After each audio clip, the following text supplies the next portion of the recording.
Cette vidéo est sponsorisée par DistroKid. Pour obtenir 7% de réduction sur votre abonnement la première année, rendez-vous sur le lien en description. Le rock est mort, c'est ce qu'affirment beaucoup de fans et de professionnels de la musique. Et ils n'ont pas tort. En 1983, le rock représentait 60% des titres présents dans le Billboard Hot 100. En 2016, il représente 1,4% de ce même classement. Le coupable de cette perte de vitesse, le hip-hop, qui semble avoir écrasé le rock et l'avoir fait disparaître de l'esprit du grand public. Il est partout actuellement. Organisateur d'événements inédits, présent plus que jamais dans la pop culture, style le plus écouté sur Spotify en France. Bref, c'est le style au sommet. Mais il semble que la tendance soit en train de s'inverser. Baisse de la consommation du hip-hop depuis 3 années consécutives aux États-Unis, épuisement des consommateurs, difficulté du style à renouveler ses têtes d'affiche, ça va de plus en plus mal pour le rap. On ne va pas s'attarder dessus ici, c'était le sujet de la précédente vidéo. Cependant, qui dit genre qui s'épuise, dit autre genre prêt à prendre sa place. Et il se trouve que le changement a déjà commencé et qu'il est sous nos yeux. Laissez-moi vous expliquer pourquoi objectivement le rock est de retour. Mais avant ça, j'ai un truc à vous annoncer, DistroKid devient le partenaire long terme de cette chaîne. Il faut que je vous explique pourquoi c'est un truc de ouf. DistroKid, c'est un service musical qui permet aux artistes de mettre leur musique sur les plateformes de streaming. Si vous voulez mettre votre son sur Spotify, Apple Music, Deezer, etc., il faut passer par un distributeur et donc par DistroKid. En fait, ils sont un peu la représentation de tout ce que je kiffe. Ils permettent de mettre de la musique en illimité sur les plateformes pour vraiment pas cher. Le premier plan est à 20,99€ par an. Ils ont un outil spécial pour répartir les revenus entre les collaborateurs pour que ce soit juste, ça s'appelle Split, et ils ont plein d'outils annexes gratuits pour aider les artistes à tous les petits trucs relous compliqués à faire quand t'as pas les outils. Bref, ils sont vraiment dans l'optique d'aider les artistes, c'est en plein dans ce que moi je veux faire aussi, alors je suis trop fière qu'ils m'accompagnent sur cette chaîne. J'ai un code pour vous faire bénéficier d'une réduction de 7% sur votre abonnement de la première année, allez checker ça en description. Merci infiniment à DistroKid de m'accompagner, merci à vous de me suivre. Maintenant, place aux explications sur le retour du rock.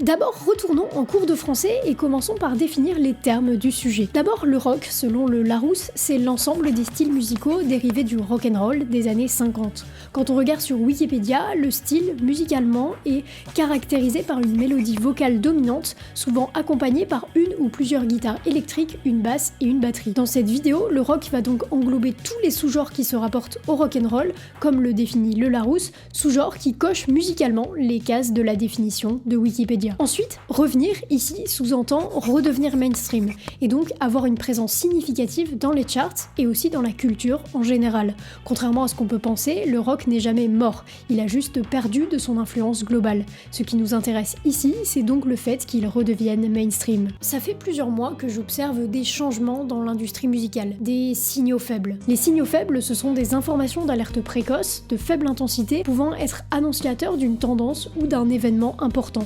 C'est un concept qui est beaucoup utilisé en entreprise sur plein de marchés différents afin d'essayer d'anticiper les futures tendances et d'être en avance sur les autres. Je vais vous lister les signaux faibles que j'ai récoltés. En 2016, on a pu assister à l'émergence d'une nouvelle génération d'artistes rap, la génération SoundCloud. Celle-ci avait de nombreuses références rock, non seulement dans les paroles, mais aussi et surtout dans la musicalité. Qu'on soit bien clair, le rap s'est toujours inspiré du rock et de plein d'autres styles de musique. Mais là, c'était particulièrement marqué et surtout c'était un vrai changement musical. Voici quelques exemples. Lil Peep a en quelque sorte mis les mots au goût du jour. Les prods étaient principalement composés de guitares électriques très lourdes et son style était assez game changer par rapport à tout ce qui s'est fait avant dans le rap. Ensuite, le plus gros titre de Juice WRLD, Lucid Dreams, sample Shape of My Heart, un titre de Sting, le leader de The Police, un gros groupe de pop rock populaire dans les années 70 et 80.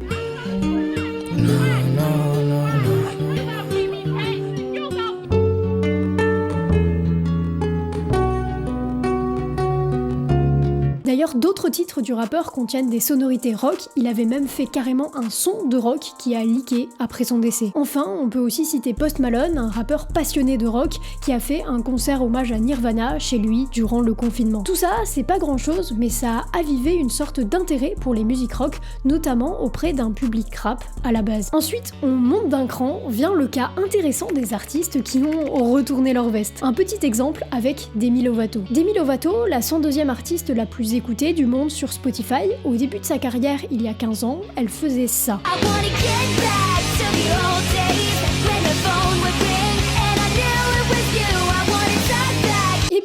savez, le rock qui disparaît, tout ça. Demi Lovato, elle a senti le vent tourner et elle s'est mise à faire de la pop. Un de ses plus gros tubes, en 2015, ça donnait ça. Tell me what you want, what you like, it's okay. I'm a little curious too. Ça n'a plus rien à voir. Ça se sent même aux pochettes d'albums qu'elle est passée du côté pop de la force. De 2010 à 2020, elle a sorti des projets très éloignés du rock. On ne peut pas lui en vouloir parce que faire de la pop plutôt que du rock, c'était la seule chose à faire à ce moment-là pour survivre en tant qu'artiste. Sauf que en 2021, elle a sorti ça.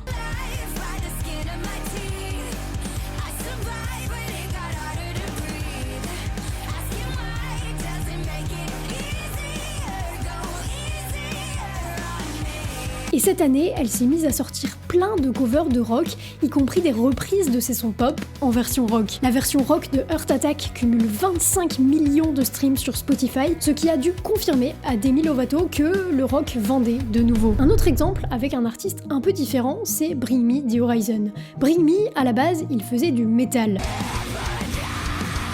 Et ça marchait pour eux commercialement. Ils n'étaient pas un énorme groupe, mais ça marchait quand même très bien.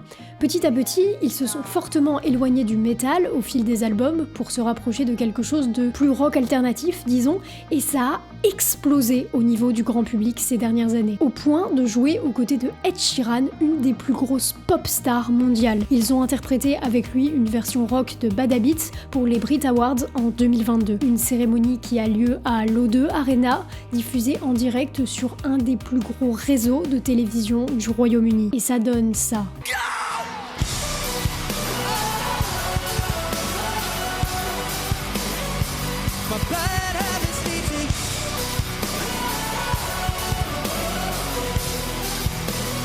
Ça faisait longtemps qu'on n'avait pas vu et surtout entendu ce genre de prestation sur une émission aussi mainstream que les Brit Awards. Et si vous n'êtes toujours pas convaincu, voici un dernier exemple, Machine Gun Kelly. À la base, Machine Gun Kelly, c'est un rappeur dont la carrière n'était pas incroyable et qui a eu l'intelligence de clasher Eminem, ce qui est la manière la plus rapide d'éteindre ta carrière naissante. Il s'est fait démonter, haïr du public rap et du coup, il a décidé de changer de style. Et il s'est tourné vers la pop-punk. Le public l'a aimé et a validé ce changement de style. Il a sorti l'album Tickets to My Downfall qui a explosé et son succès a confirmé encore l'intérêt que pouvait porter le public à cette musique. Le paysage commence à se dessiner. Là, j'ai cité uniquement des artistes qui existaient déjà et qui se sont juste d'une manière ou d'une autre retrouvés à refaire du rock. Mais il y a aussi des artistes qui ont percé directement en faisant du rock. D'abord, on peut parler de la victoire de Maneskin à l'Eurovision avec des titres et des prestations rock. Mais on peut aussi parler d'Olivia Rodrigo.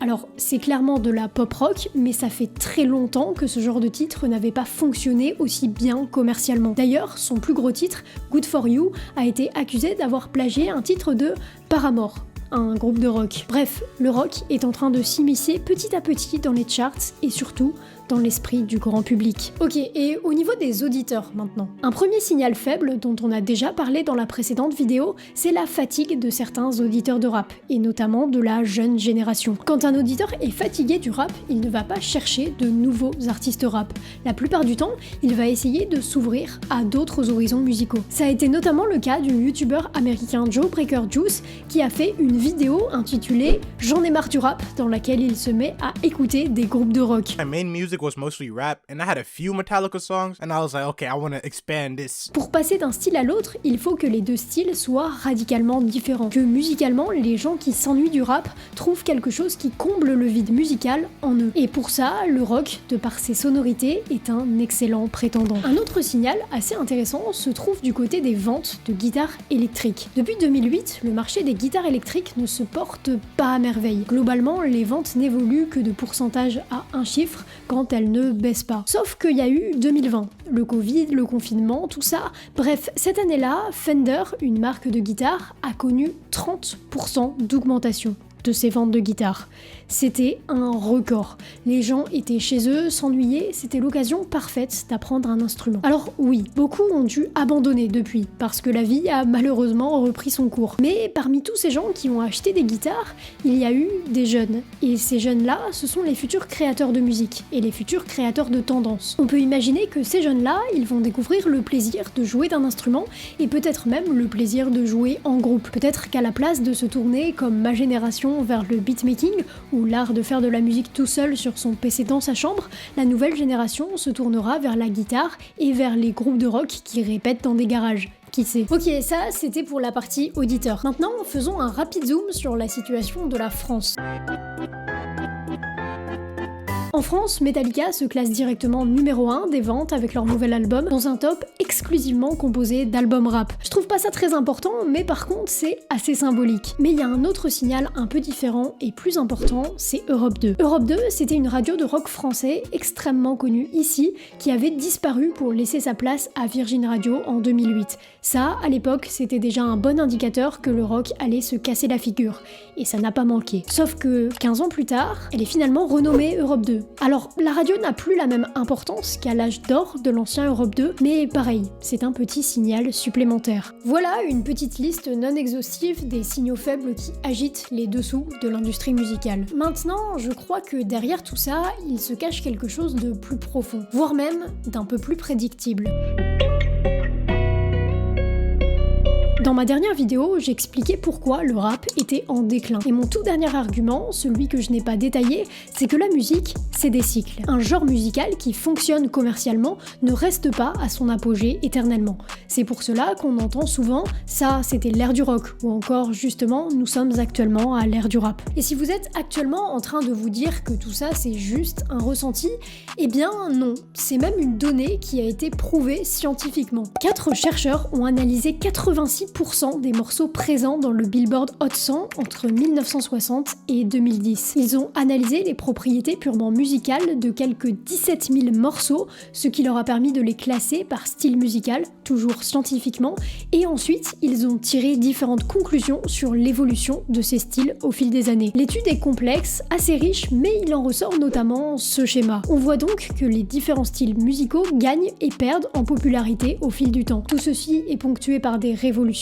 qu'ils ont même réussi à schématiser. Bref, ce qui n'était qu'un ressenti de la part des professionnels de la musique et même du public, est maintenant confirmé. Il y a bien des cycles et des révolutions. Maintenant, ce que cette étude n'explique pas, c'est comment on passe d'un cycle à un autre. Là, il n'y a pas de données scientifiques, mais il y a un schéma qui semble se répéter depuis le début de la musique commercialisée. Gail Zapoléon, c'est un très gros programmateur de radio en Amérique. En 1991, il a élaboré une théorie qui s'appelle le cycle musical répétitif des CHR, CHR signifiant Contemporary Hit Radio. En gros, c'est le top 40, les énormes musiques mondiales. Le top 40, il tourne globalement toujours autour de sonorités pop avec des variantes et lui, il explique dans sa théorie comment on balance entre les sonorités. Selon lui, c'est un cycle qui se renouvelle tous les 10 ans et qui est composé de 3 étapes. 1. La naissance, le moment où le top 40 est très pop. 2. La phase extrême où on quitte la pop traditionnelle vers un extrême, par exemple la pop rock. Puis la phase de doldrums où le top 40 rejette les musiques extrêmes et s'en va vers l'autre extrême, par exemple le R&B. Cette théorie, elle a été vraiment élaborée pour la radio à la base et pour la musique pop. Et je pense qu'on peut en déduire quelque chose de plus global qui sort du monde de la radio. Tentons de faire un parallèle avec la théorie de Gail Zapoléon. Quand on regarde les grandes tendances musicales depuis la naissance de la musique commercialisée, on observe bel et bien des changements environ tous les 10 ans. Les années 40 sont dominées par le jazz, les années 50 par le rock'n'roll,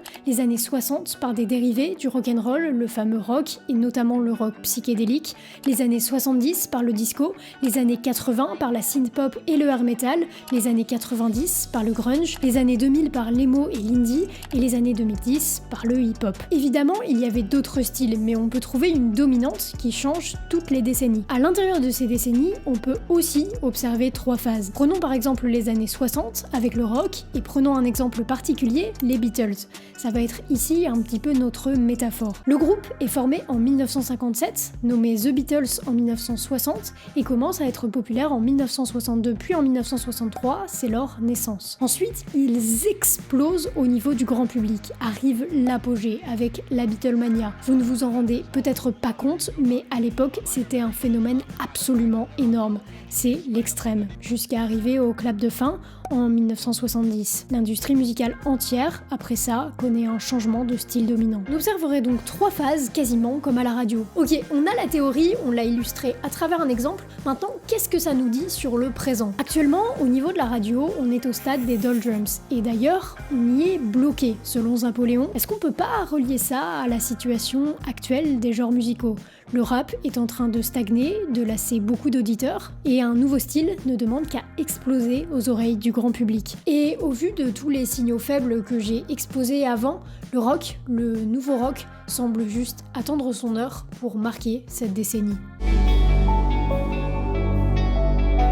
Vous avez à présent une vue globale des indicateurs qui pointent vers le retour du rock. Maintenant, j'aimerais apporter quelques nuances à mon analyse. Déjà, tout ce qu'on a évoqué dans la partie 2, c'est une théorie. Qui plus est, j'ai fait un parallèle avec la radio et c'est un moyen de consommation qui a perdu énormément en importance, notamment chez les plus jeunes. En sortant des théories, il y a un vrai point à noter, c'est que l'industrie est de plus en plus fragmentée. Le Billboard écrivait récemment « Personne ne sait comment faire percer un artiste aujourd'hui. L'industrie est perdue ». C'est vrai que les grosses stars perdent en puissance par rapport à avant. Les titres ne mettent plus autant qu'avant tous les auditeurs d'accord, il existe de plus en plus de niches de styles musicaux très précis. C'est donc possible qu'on n'arrive pas à créer de rockstars comme l'ont pu l'être les groupes qu'on a connus par le passé, ce sera peut-être plus difficile de recréer ce type de star. Mais au final, ça rejoint un deuxième point. La pire chose que le rock puisse faire aujourd'hui selon moi, c'est retomber dans la nostalgie. C'est peut-être le plus gros risque qu'on encourt. Si le rock ne devient qu'une copie ou qu'une musique nostalgique rappant le bon vieux temps, la nouvelle génération qui arrive ne pourra pas du tout se reconnaître dedans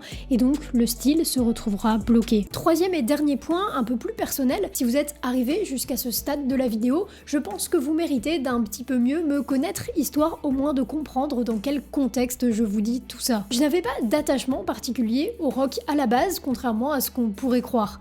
Aujourd'hui, j'ai bientôt 21 ans et j'ai grandi dans un triptyque musical. Mon père écoute surtout de la chanson française, j'ai une grosse culture musicale classique de ces musiques-là, et pendant mon adolescence, notamment au lycée, j'ai écouté d'une part beaucoup de rap, US mais surtout français, et d'autre part des groupes très divers allant de Coldplay à Linkin Park en passant par Hollywood Ended. Ouais, c'était éclectique. Vers la fin du lycée, j'ai commencé à me lasser très sérieusement du rap français, et c'est là que j'ai découvert plus en profondeur le rock. Ça a été une passion de fou, une passion que j'ai voulu très vite partager. Aujourd'hui, je vous ai livré mon analyse de l'industrie actuelle que j'ai voulu objective. Maintenant, à titre très personnel, j'espère que le rock va revenir bien sûr, mais surtout, je crois beaucoup au concept de communauté. Je pense qu'on peut se réunir en tant que passionné d'un style, qu'on soit juste curieux de cette culture et qu'on veuille le découvrir, ou bien qu'on écoute du rock depuis plus de 20 ans. Moi, je rêve d'être cette safe place, en créant des espaces de réunion pour tous les passionnés de musique, mais aussi, surtout, pour les passionnés de rock. Et pour essayer de faire de ce rêve une réalité, j'ai un plan en 3 étapes. La première, c'est de continuer de faire les meilleures vidéos possibles sur cette chaîne pour réunir le plus de passionnés de musique possible.